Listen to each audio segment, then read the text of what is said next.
lorsque ça a été présenté, c'est que je pense qu'il y a des choses plus prioritaires à faire en Cisjordanie d'aménager, que de participer au cadre de vie. Après, je sais que ce sont eux qui sont exprimés là-dessus. Je vous donne simplement un point de vue sur les euros que nous engageons là-dedans. Je crois qu'il y avait des choses qui étaient plus essentielles que cela. Et donc, je m'abstiendrai, je ne votais pas contre, bien entendu, je m'abstiendrai. Et je n'engage que moi. Y a-t-il d'autres explications de vote? Juste expliquer qu'ils font déjà un travail dans le développement durable, et c'était une collaboration qu'on avait établie avec eux, et que cet endroit-là, c'est un endroit où vont énormément de familles, justement, étant donné qu'il n'y a pas de verdure là-bas, c'était aussi une façon de leur permettre de vivre un peu plus agréablement. C'était une ouverture aussi sur l'écologie, sur le cadre de vie. C'est un endroit où ils vont, c'est très bon marché, enfin je crois qu'il faut payer un peu pour aller dans ce parc, mais c'est vraiment, il y a énormément de familles qui s'y rendent tous les jours. Monsieur Chapard. Même vote, même explication que Monsieur Hay.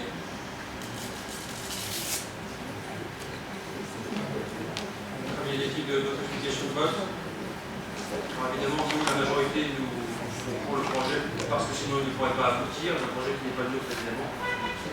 Mais donc, on cautionne pour qu'il puisse se terminer correctement. Voilà. Alors, je procède au vote. Qui est contre? Qui s'abstient? Monsieur Guillaume. S'il vous plaît. Qui s'abstient? 2 abstentions, 3 abstentions. Madame Barry-Fassman? D'accord. 2 abstentions. Adopté, je vous remercie. Ensuite, on part dans l'entretien courant de la voirie. Michel. Alors, il s'agit d'un avenant administratif pour traiter le problème de l'ordre complémentaire consécutif à la fermeture du centre nautique, pour lequel il est nécessaire de poser des clôtures de chantier. Donc, la délibération consiste à émettre un avenant pour remettre ces dépenses dans le groupement de l'habitat de France Travaux qui est chargé d'entretien de la voirie.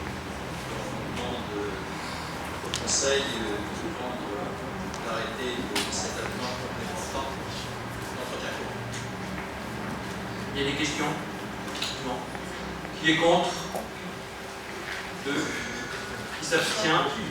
Ah, pardon, monsieur Vaton. Juste une question. J'ai pas bien su ce que les travaux complémentaires concernent Le clôturage du centre nautique. Et c'est pour des raisons d'accès de sécurité, pour que les gens puissent entrer. Oui. Ce sont des barrières de chantier en fait. J'ose la question de pourquoi les barrières de chantier. Pour protéger l'accès. Parce que c'est le matériel le plus adapté pour sécuriser les environs. Là, c'est technique. Pour reconstruire. Il n'y a pas d'inquiétude. C'est pour sécuriser le terrain. Ça dissuade vraiment de rentrer. Les barrières de chantier. Nous l'espérons parce que nous allons avoir cet été à côté l'opération Emploi estivale du 3-21 août avec des transats, des parasols, des jeux d'eau pour les enfants, etc. Et dans un souci de sécurité, pour qu'il n'y ait pas d'accès au bassin extérieur et qu'il y ait une chute parce que le bassin n'a pas d'eau, il faut qu'on mette des barrières adaptées. Voilà. Y a-t-il d'autres questions? On va passer au vote. Qui est contre? 2 contre, qui s'abstient? 2 abstentions. Adopté, je vous remercie. Don de livre de la médiathèque au profit des usagers du cross-booking. Véronique. Oui, alors la médiathèque Le Phare met en place à partir de juillet, c'est-à-dire maintenant, un service de cross-booking, un libre-échange de livres entre Montpasiens. Ce dispositif va reposer sur une mise en place de boîtes de dépôt et d'emprunt de livres dans différents lieux sur la ville, sur le Mail, à côté de la poste et au village. C'est un échange volontaire de livres entre Montpasiens et le dispositif sera encadré malgré tout par les agents de la médiathèque qui vérifieront de temps en temps leur bon fonctionnement. Afin d'impulser les premiers échanges et d'alimenter et de renouveler si nécessaire les livres échangeables entre Maurepas-Ien, il est demandé au conseil municipal d'autoriser monsieur le maire à donner les livres pilonnés par la médiathèque Le Phare. Monsieur Lornick, sur un nouveau projet. Oui, monsieur Hay. Je trouve l'idée très sympathique. Et maintenant, je voudrais savoir comment ça se met en place, ces boîtes de dépôt, ça a quelle allure, c'est planté sur un... C'est couvert, je suppose, sans être fermé. Le CPL est en train de les terminer. Donc, oui, effectivement. D'accord, mais une fois que vous avez dit ça, vous avez quelle idée? C'est fermé, c'est-à-dire ça protège, c'est protégé de la pluie, je suppose. Non. Mais c'est ouvert. Oui. D'accord. Ma deuxième observation. J'ai dit que l'idée était très sympathique. Mais alors appelez ça cross-booking. Excusez-moi, est-ce qu'on peut faire quelque chose? J'ai une proposition à vous faire, Madame Rocher. Est-ce qu'on ne pourrait pas intituler ça le livre-échange? Oh non. Parce que cross-booking, ça me heurte, mais à un point que vous n'imaginez pas. Et je ne suis pas contre toute forme d'anglicisme, je ne suis pas un puriste, je ne suis pas de racine québécoise. Mais cross-booking, alors qu'on fait de l'échange de livres, où 99% de ces livres sont de la littérature française, si on appelait ça le livre-échange, ce serait plus sympa. Oh, et je vous dis ça avant que vous me baptisiez vos petites boîtes, que vous mettiez éventuellement cross-booking dessus, parce que je serais très heurté. Non, il y aura un nom bien français, c'est cross-booking, c'est parce que c'est le nom original. Et voilà, Et ça s'appelle aussi cross-booking parce que le but c'est d'aller récupérer des livres pas forcément dans les mêmes boîtes. Donc ça fait marcher les gens. C'est pour ça, d'où cross-booking. Et d'accord, mais votre traduction est bien plus jolie que le terme. Vous mettez entre parenthèses libre-échange de livres entre Maurepas-Ien. Bon, la brigade, là, c'est bon, ça va. C'est le poulailler, on n'entend rien avec le poulailler, là, sans arrêt. Ils n'ont rien compris de la réunion. Ils n'arrêtent pas de caqueter. J'ai exprimé un point de vue avec courtoisie et sur ma droite, Ils n'ont rien il y a compris. constamment des perturbations, c'est pénible. Moi, je vous invite juste à retenir, votre traduction me semble bien plus jolie que le mot anglais cross-booking, et je vous propose le livre-échange, si on peut trouver ça, si ça vous intéresse. Le livre-échange. Monsieur Le Garinel. Vous avez, depuis le début de cette séance, dit 2 fois qu'il fallait respecter la loi. Alors je vous rappelle qu'il y a une loi de 1995, qui est la loi dite Pierre-Bas, qui impose à toute collectivité, à commencer par l'État, d'utiliser la langue française et interdit toute expression anglaise. Voilà, c'est dit. Bon, C'est la loi. est-il une question, Madame Schussmann? Par rapport je pense que c'est dans les albums des livres qui sont détruits, mais qui devraient être pilonnés. Avant d'être détruits, bien évidemment. Voilà, donc la culture intègre l'espace public, donc voilà, c'est une opération, j'espère qu'il fonctionnera. Madame Malaquin. Est-ce qu'il y aura des bancs à côté des bornes d'échange? Alors pourquoi je ne fais pas exprès de vous embêter, c'est parce que justement, cette semaine, j'ai lu dans un magazine, j'ai pas lu ça suffisamment correctement pour vous donner tous les détails, mais qu'il existait des bancs avec des boîtes entre les deux personnes assises là, avec des boîtes dans lesquelles il y a des livres ou des tablettes, alors c'est connecté ensuite, et on peut faire un circuit sur la ville. Donc je pensais vous proposer ça pour mettre en place avec Maurepas d'hier et d'aujourd'hui, avec au fur et à mesure mettre un banc et préparer un parcours comme ça. Donc c'est pour ça que je demande s'il y aura des bancs à côté des bornes. Alors, plutôt mettre les bornes à côté des bancs. Si vous préférez. Oui, bien sûr, c'est sur le mail. Il y a des bancs sur le mail et à côté de la poste aussi, bien sûr. Ah bah c'est bien, merci. Allez, je procède au vote. Qui est contre? Ah oui, on laisse pas cross-booking, mais on... Ah, mais ce nom-là ne sera pas affiché sur les boîtes. C'est dans la libération. Il y a les deux. Rappelez-nous ce qui s'est passé hier soir, M. Garinski. Ouais, la CCE. Vous mettez, si vous voulez, des usagers du libre-échange de livres. Libre-échange. Le libre-échange. Allez, soyons dans l'échangisme. Le taffetas. Le taffetas du livre. Je procède au vote. Qui est contre? Qui s'abstient? Adopté, je vous remercie. Ensuite, règlement intérieur du Conservatoire municipal de musique et d'art dramatique. Véronique. Bien, le Conservatoire municipal, qui est un établissement spécialisé d'enseignement pour la musique et le théâtre, est tenu de proposer aux usagers un règlement intérieur qui détermine un certain nombre de modalités de fonctionnement. Procédure d'inscription, recouvrement des droits de scolarité, composition des instances consultatives, vie scolaire, disposition matérielle. L'évolution du conservatoire demandait la révision du précédent règlement. Donc ce nouveau document prend en compte ces nouvelles données et il répond aux exigences du ministère de la Culture. Il est donc proposé au conseil municipal de valider le présent règlement qui sera appliqué dès le 1er septembre 2015. Y a-t-il des questions, monsieur Hay? C'est juste demander en substance à Mme Rocher de bien vouloir nous indiquer ce qui différencie le précédent de l'actuel. Parce que j'ai pas pris le temps de le lire. Alors, le nouveau règlement ne mélange pas sécurité et pédagogie. Il y aura un règlement pour la pédagogie qui est revu dès la saison prochaine. Il est plus complet, il cadre tous les aspects de la sécurité de l'établissement et il rajoute une mention du droit à l'image. Pour le reste, c'est identique. D'autres questions? Attendez, Monsieur Chapat. oui. Honnêtement, quand il y a des changements, ça serait bon d'être mis dans les considérants, parce que je trouve quand même que là, c'est trop vague. On nous dit on change le règlement parce que procédure d'inscription et recouvrement des droits de scolarité. Donc dans les 4 points que vous indiquez, procédure d'inscription et recouvrement des droits de scolarité, proposition des instances consultatives, vie scolaire, disposition matérielle, c'est quoi? C'est les points où il y a des changements? Ou bien c'est la structure du règlement? C'est la structure du règlement. C'est la structure du règlement. Donc il serait quand même bon de mettre plus précisément, d'ailleurs précisément, ce qui change. J'ai noté sécurité, différentes pédagogies, bon. Droit à l'image.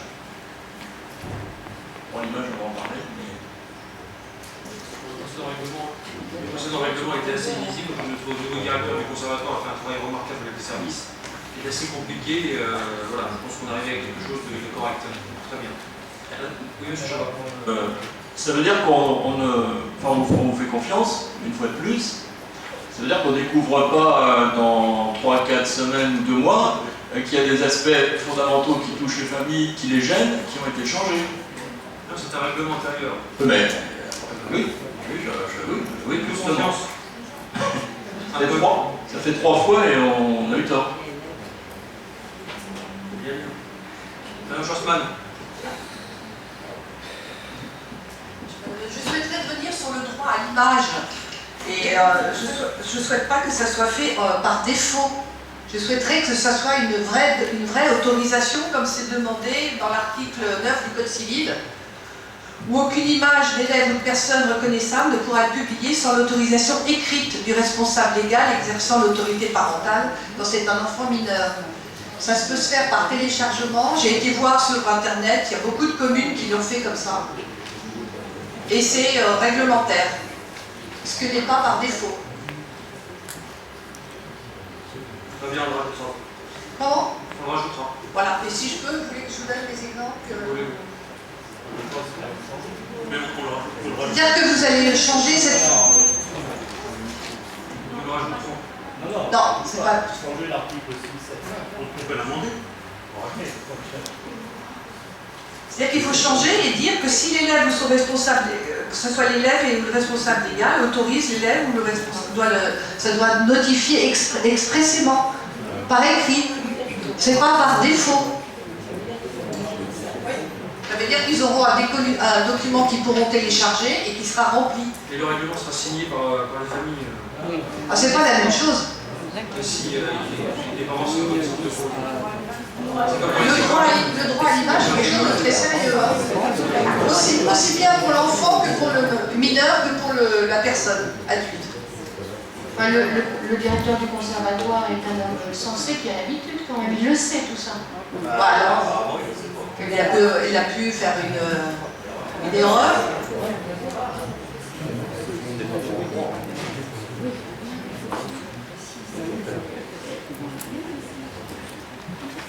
Monsieur Vannes, c'est juste une proposition, parce que ce que dit Florence, je pense qu'elle répond. Dans beaucoup d'associations, ça se passe de cette façon. C'est-à-dire qu'on a personne, si c'est un mineur, c'est des parents, signe en disant j'autorise, je ne l'autorise pas, le droit à l'image. Je pense qu'on peut l'amender en rajoutant ça à la fin de la délibération et on vote.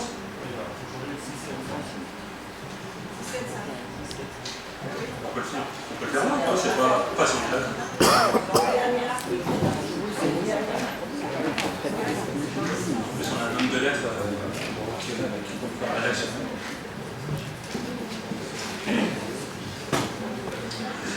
Autre d'autres questions? Oui, monsieur Gaël. C'est souvent le détail qui tue, c'est pour vous éviter aujourd'hui. Le document qui est présenté là, c'est un document type. Les clauses sont des clauses types de ce type de règlement intérieur. Je vais vous dire pourquoi. À l'article 4.1, qui concerne les responsabilités, vous savez, comme parfois il arrive que les gens soient un peu techniques. S'agissant des majeurs, c'est pas trop le problème. Mais dès lors qu'un enfant est mineur et que l'on inscrit dans un document municipal que la responsabilité relève soit de la municipalité à travers les gens qui en dépendent, les enseignants, soit des parents, si on n'est pas extrêmement précis sur la définition des lieux dans lesquels les uns ou les autres retrouvent leurs responsabilités, vous avez toutes les chances de vous faire ennuyer un jour. Alors moi je vous le dis gentiment, ça a l'air d'être un détail, mais l'article 4 dit, en dehors des salles de cours du conservatoire ou de ses annexes, la notion d'annexe, elle n'est pas claire. Vous définissez par exemple la cour intérieure comment? C'est pas une salle de cours et c'est pas une annexe. C'est pour ça que je vous demande, est-ce que c'est un règlement intérieur type, et dans ce cas-là, laissez courir, parce que vous n'aurez pas plus d'ennuis que d'autres. Si c'est une rédaction que vous avez proposée vous-même, moi je vous invite à la revoir. Elle est potentiellement dangereuse. Alors, vous oubliez quand même la première partie de la phrase. Non? Pendant la durée non, du cours. Rien, là. Je sais lire le droit. J'oublie rien du tout. Il y a deux cas de figure dans cet article. Le premier définit la responsabilité lorsque les élèves sont en cours. Lorsqu'ils sont en cours, ils sont sous la responsabilité des enseignants. Le deuxième alinéa devient problématique parce que dès lors qu'ils ne sont pas en cours, on affirme que la responsabilité relève soit des enseignants, soit des parents, selon qu'ils sont majeurs ou qu'ils ne le sont pas. Je vous dis, vous avez potentiellement un problème sur la notion d'annexe. Mais c'est pas un grief, c'est pas une attaque, c'est juste pour vous mettre en garde. C'est juste pour... Je veux... Mais à manger. Imaginez qu'un élève demande à son professeur de sortir du cours un instant pour un besoin et qui se retrouve effectivement dans la cour que vous connaissez du conservatoire, mais toujours dans l'enceinte, et qui est à ce moment-là une rixe, n'importe quoi, voire qu'il se blesse. Qu'est-ce qui se passe? C'est, je crois, la mise en garde de M. Le Guérinet sur un exemple précis. Donc, durant toute la durée du cours, l'enseignant est responsable, bien sûr. Même si l'enfant... Un peu bouché. Oui, c'est un reflet. Très bien, je fais confiance aux équipes de la mairie de Morcoy et je procède au vote de ce règlement en l'état. Qui est contre? Qui s'abstient? Adopté. Je vous remercie. Donc 1, 2, 3, 4 abstentions. 5, 6 abstentions. Pas du tout. Non. Je dois vous poser une question. C'est un peu dommage de prendre comme ça parce que c'est dans l'intérêt de tous là. Moi je souhaiterais que les modifications des règlements intérieurs, c'est un type de travail qui se fait en commission, ça ne se fait pas en conseil municipal. Là on chipote sur des détails. Et c'est un travail de commission, c'est pas un travail de conseil municipal. S'il vous plaît, nous votons le règlement en l'état, vous avez le droit de voter contre, mais en l'ordre dans l'état, je fais confiance aux services municipaux. Au service juridique qui a lu la délibération. C'est quand même un peu dommage de voter contre des choses alors qu'il suffit de se mettre d'accord pour faire quelque chose de correct. On va y passer la nuit. Allez, je procède de vote. S'il vous plaît. Vous avez l'air énervé, fatigué parce qu'on discute. J'aurais juste que vous entendiez. C'est les chaleurs. Lorsqu'il m'arrive d'intervenir ici, j'essaie de ne pas dire trop de bêtises. Au cas particulier, j'ai commencé par vous dire, est-ce que c'est un règlement type? Et dans ce cas-là, conservez-le. Si ce n'est pas un règlement type, et même s'il l'était, faites attention, c'est dans l'intérêt de la ville de ne pas se retrouver un jour avec un mauvais coucheur qui nous fera un procès. Parce que selon la rédaction, vous le perdrez. Maintenant, si ça vous énerve que je vous dis ça, c'est dommage et je m'arrête là. Je ne vous ai pas demandé de le modifier, je vous ai juste demandé d'entendre que vous prenez un risque. C'est quand même pas compliqué. Il y a des oranges. C'est noté, monsieur Le Guérinet. Très bien. Qui est contre? Qui s'abstient? Adopté, je vous remercie. Ensuite, Michel Leroy. Rapport sur le prix de la qualité scientifique de l'eau et de l'assainissement. Oui, alors il faut quand même que je donne quelques explications liminaires parce que l'affaire est un petit peu. La procédure est un peu compliquée. Il s'agit. Je reprends. Ça va comme ça? Donc, deux mots d'explication sur la procédure. Les entités qui sont responsables du traitement des eaux, donc l'assainissement, la distribution d'eau potable, de la distribution électrique et de la restauration collective, doivent chaque année faire un rapport sur leur activité. Ce rapport est présenté dans une commission qui s'appelle Commission consultative des services publics locaux. C'est rapporté plusieurs fois, mais vous avez la composition de cette commission, par exemple, en page 41. Donc, cet exercice de présentation à la commission a été retardé par le fait de l'année 2014 qui était une année électorale, donc il a fallu mettre cette commission en place. Et les rapports qui ont été présentés à la commission, les rapports sur l'année 2013, j'insiste, 2013, ont été présentés à cette commission au début de l'année 2015. La suite de la procédure consiste à ce que l'Assemblée délibérante, c'est-à-dire ce Conseil, prenne acte du rapport, il n'y a pas de vote. Donc notre mission est pour chacun des contenus techniques d'apporter ici les quelques remarques que la commission consultative a pu faire. Alors donc le premier volet qui nous est présenté, c'est donc le SIAC, l'eau potable et le SIAC.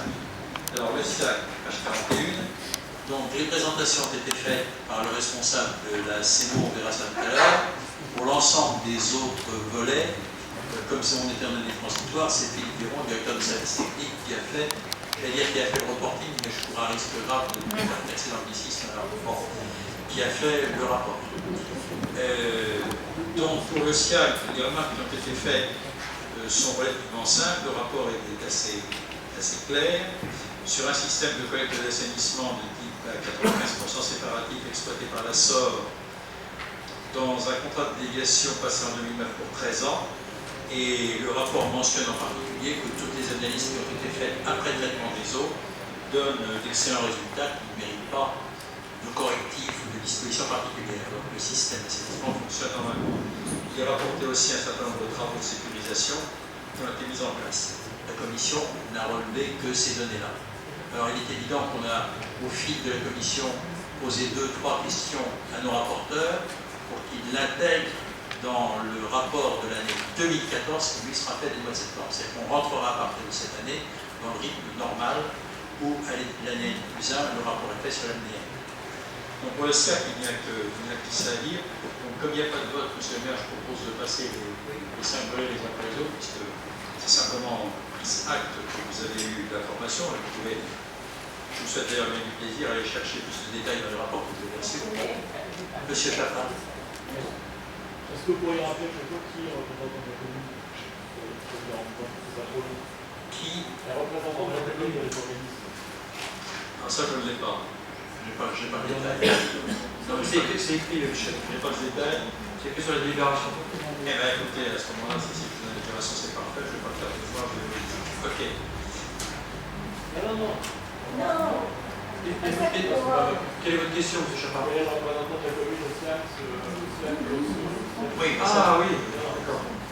Ça, je me tournerai vers M. Guillaume, il va le dire. Non, mais si vous n'avez pas. Non, mais je ne sais pas par quel. On va chercher. Je ne veux pas, au pif, vous donner des noms en oubliant certains. Donc pour le SIAC, rien de particulier à dire, techniquement ça fonctionne, les résultats sont bons.